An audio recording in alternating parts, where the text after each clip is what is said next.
Our top story this morning, fierce debate over climate change will again take centre stage as Parliament resumes today.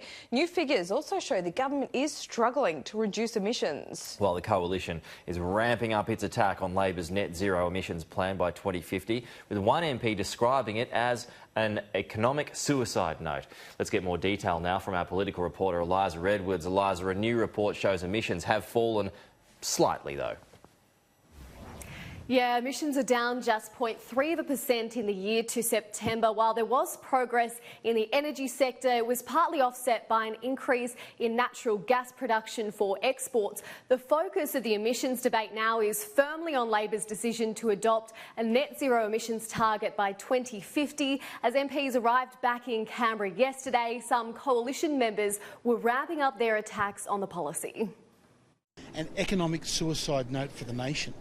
What net zero means is this airport won't be operating. Well, if you think ordinary Australians voted the way they did on May 18th to live in mud huts with no electricity, then sure, that's a good thing. But I don't think they did.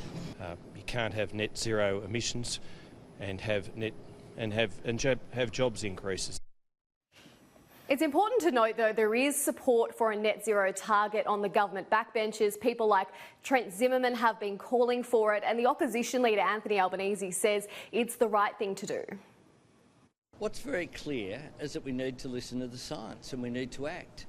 We know what the consequences are of that, and Labor is putting forward a sensible proposition supported by a whole range of backbenchers in the government, and no doubt people on the front bench of the government as well. They should just get on board and do the right thing.